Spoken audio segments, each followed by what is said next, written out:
What if I told you that the very instinct you've been taught since childhood, the urge to defend yourself, may be the fastest way to lose power? Imagine this paradox. Every time you explain, justify, or clarify, you are not protecting your reputation. You are handing it away.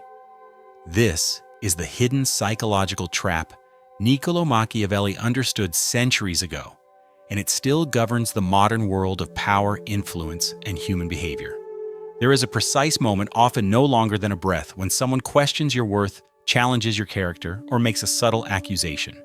In that instant, most people react according to social conditioning. They defend themselves. I didn't mean it. You misunderstood me. That's not who I am. On the surface, this appears reasonable, even virtuous. After all, what could be wrong with clarifying your intent? Yet to Machiavelli, this reflex was not a sign of dignity. It was the first step towards surrender. The moment you defend yourself, you concede to a damaging perception that you require defense in the first place. And in the realm of power, perception outweighs truth. Once others see you flinch, they do not interpret it as honesty. They interpret it as weakness. It is the psychological equivalent of bleeding in shark-infested waters. This principle rests on a brutal but accurate observation about human dynamics. Defending yourself rarely convinces anyone of your innocence. Instead, it shifts the balance of power away from you. Why? Because by justifying your actions, you are silently accepting the authority of the accuser. You are playing within their frame, acknowledging their right to interrogate you. In that moment, they own the narrative. Even if every word you speak is correct, you still appear guilty for only the insecure rush to explain themselves. The powerful do something entirely different. They withhold. They let silence, calmness, and composure speak on their behalf. This is not passivity. It is psychological strategy.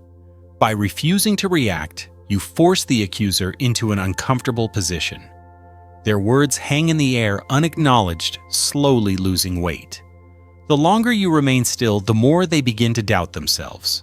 Perhaps they miscalculated. Perhaps they overstepped. Perhaps the audience now views them as bitter, obsessive, or unstable. In behavioral psychology, this dynamic is known as frame control. Whoever defines the terms of interaction controls the outcome. By speaking first, the accuser attempts to seize the frame. By defending, you confirm it. But by remaining silent, or by responding with detached calm, you take the frame back, and the entire social equilibrium shifts in your favor. Most people fall into the trap of defense because they crave understanding. They believe that if they explain themselves enough, others will eventually see their truth. But this is a desire born from emotional weakness, not strategic intelligence. Understanding is a therapeutic goal. Control is a strategic one. And in high-stakes interactions, power does not come from being understood. It comes from being untouchable. Think of the most influential individuals you have encountered. They are not necessarily the loudest nor the most liked. They are the ones who can hold silence without discomfort, who can absorb attacks without flinching, and who compel others to second-guess themselves without saying a word. Their strength lies not in defense, but in the aura of inevitability they project. This is why Machiavelli insisted that explanation is a form of submission. To explain is to lower oneself to the level of the accuser, to operate on their terms. He who explains is already conceding that the other person's judgment matters. He who does not explain forces the world to reconcile his silence. And that silence becomes a canvas upon which others project strength, certainty, even fear. The paradox is powerful. The less you clarify, the more people assume. And in environments where influence is everything, assumptions of strength carry more weight than proofs of innocence. When you choose not to defend yourself, you are not denying the accusation, nor are you validating it. You are refusing to engage in the psychological frame that was designed to reduce you. In this sense, silence is not passive, but deeply active. It functions as a mirror, reflecting the accuser's energy back onto themselves. Suddenly, their tone sounds too emotional, too bitter, too insistent. The audience watching begins to shout, you shift their focus. They are no longer scrutinizing you. They are scrutinizing the person who cannot stop talking. In negotiation theory, this is often described as the power of strategic ambiguity. Ambiguity creates space for interpretation, and in the absence of clarity, observers tend to overestimate rather than underestimate. Silence, when paired with presence, makes people wonder, what does he know that we don't? Why is he so calm? Did this attack just make him stronger? It is in these questions that your influence multiplies. In practice, this means resisting the instinct to rush toward reassurance. Consider a common scenario in a workplace meeting. Someone undermines your proposal, once with a sly comment. Most individuals respond with an explanation, a justification, an attempt to win the room back the true reason, but in doing so, they confirm the attacker's frame that their opinion needs defending. The Machiavellian strategist, by contrast, holds back. He leans into silence. Perhaps he even redirects the spotlight by calmly inviting the critic to elaborate. Interesting. How would you approach it? Instantly, the burden shifts.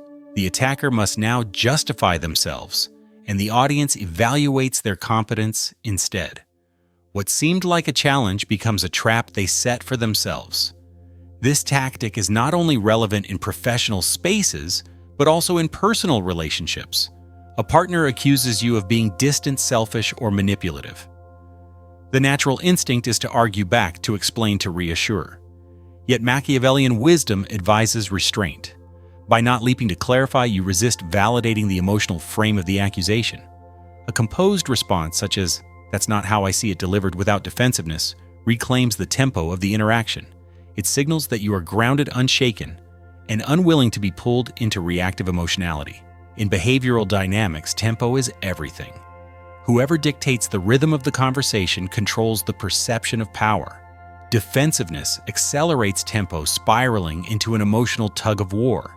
Calm detachment slows tempo, forcing others to recalibrate.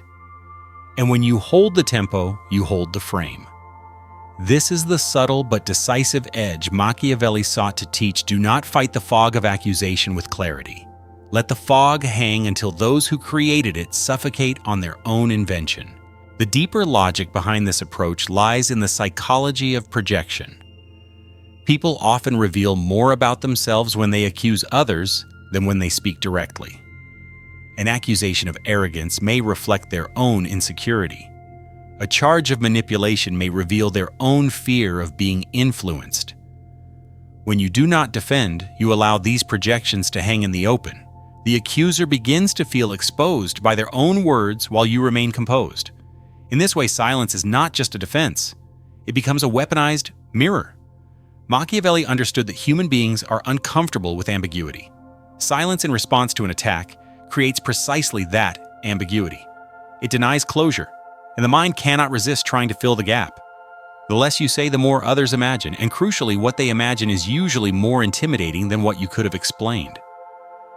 This is why some of the most powerful leaders and negotiators cultivate deliberate restraint. They recognize that in moments of confrontation, words often weaken more than they strengthen. By saying little, they leave space for others to misstep, overextend, and reveal their vulnerabilities. A classic example appears in high-stakes business negotiations. When one party is accused of being unrealistic or reckless, the instinct is to counter with data evidence or passionate reasoning. But the Machiavellian operator leans back, lets the room sit in silence, and perhaps offers only a measured redirection. Tell us how you would solve it. In that instant, the frame flips. The accuser, once in control, now bears the pressure of performance. The audience's judgment shifts to them, and often their argument crumbles under scrutiny. The same tactic applies online, where public opinion can shift within seconds. In digital interactions, accusations are often designed to bait an emotional response. Most individuals fearing reputational damage rush to craft long explanations or tearful clarifications. Yet each attempt to set the record straight makes them look smaller, more desperate, less composed. By contrast, the Machiavellian strategist understands the optics of reframing. Instead of defending, they invert. People only call you dangerous when they can't control you. The original attack now looks less like a truth and more like a confession of weakness. This inversion is powerful because it transforms criticism into a badge of status. The accuser wanted you diminished. Instead, they appeared jealous or obsessed. What they threw as a weapon now sits heavy in their own hands. Social psychology confirms this pattern. Audiences rarely remember the specifics of accusations. What they remember is who appeared composed and who appeared rattled. Composure signals strength. Reactivity signals weakness. And once the crowd perceives someone as weak, their credibility erodes rapidly. The more they insist, the less they are believed. In relationships of any kind, political, professional, or personal, this pattern repeats endlessly. The one who defends is trapped in explanation. The one who resists defending becomes the architect of perception. That is why Machiavelli taught that the true strategist does not meet accusations with shields. He lets the attacker fall on their own sword. The brilliance of this approach is that it does not depend on truth. It depends on perception. Human beings are not neutral judges weighing evidence with perfect logic. They are emotional observers, reading signals of confidence, composure, and presence. If you defend yourself, you are telling the audience, even unconsciously, that you have something at stake to prove. If you remain still, you tell them you are already beyond judgment. The contrast is striking, and people intuitively lean toward the one who seems untouchable. Consider how this plays out in group settings. At a dinner table, a colleague makes a cutting remark. You always think you know everything. The average person would nervously laugh or offer a self-deprecating comment to soften the tension. But what happens? The room remembers the jab, not the explanation. The laughter or clarification confirms that a wound was felt. The Machiavellian alternative is radically different. Hold silence for 2 or 3 beats. Let your eyes sweep the table calmly, as if weighing whether the remark deserves recognition. Then perhaps offer only a brief line delivered with poise, interesting perspective. No argument, no elaboration. The effect is electric. Suddenly, the attacker looks smaller, while you appear controlled and composed. Everyone present reinterprets the exchange. You are not the one under judgment, they are.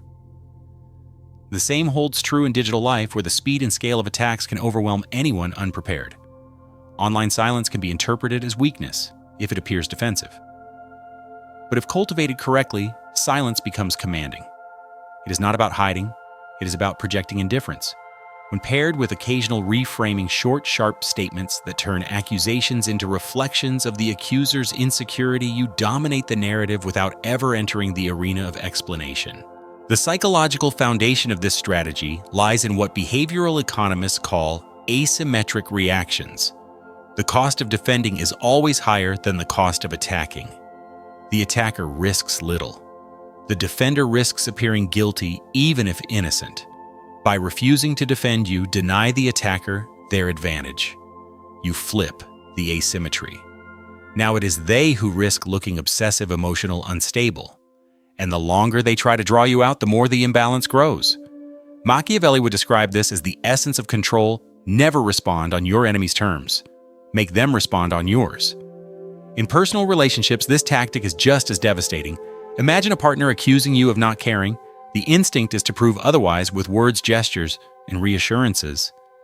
Yet the more you insist, the more you validate the frame that your care is in question. Instead, a composed and detached reply. That's not how I see it, places the weight of interpretation back on them. Now they must sit with their accusation, and often they begin to question whether they were too reactive. You have not only preserved your power, you have subtly redirected the emotional tempo. Whoever controls the tempo controls the narrative.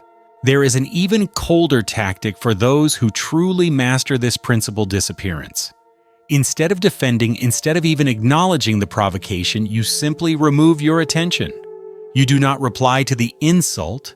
You do not answer the message. You do not give them the dignity of acknowledgement. This silence is not absence, it is presence magnified. The absence of your reaction forces them to confront the void, and the void is unbearable. Why? Because most people, even in conflict, seek validation. They need to know their words landed. When you deny them that, they spiral. They talk to others. They post more. They repeat themselves. And with each attempt to provoke you, they appear more desperate, more obsessed, more unstable. Meanwhile, your composure grows in contrast. You have not lifted a finger yet. Their own need for validation destroys them in public view. This is what Machiavelli would call the turn of the blade. Do not clash shield against sword. Step aside and let the attacker fall on his own momentum. But silence is not the only tool. There is also inversion. When accused, instead of saying that's not true, you reframe the accusation as a reflection of the accuser's insecurity. Called arrogant, strange, how confidence makes some people uncomfortable. Called manipulative. Only those who fear influence say that. Called fake people often say that when they stop getting what they want. Each statement is calm, detached, and devastating. It refuses the role of defendant and subtly casts the accuser as the one with a flaw. They expected to corner you.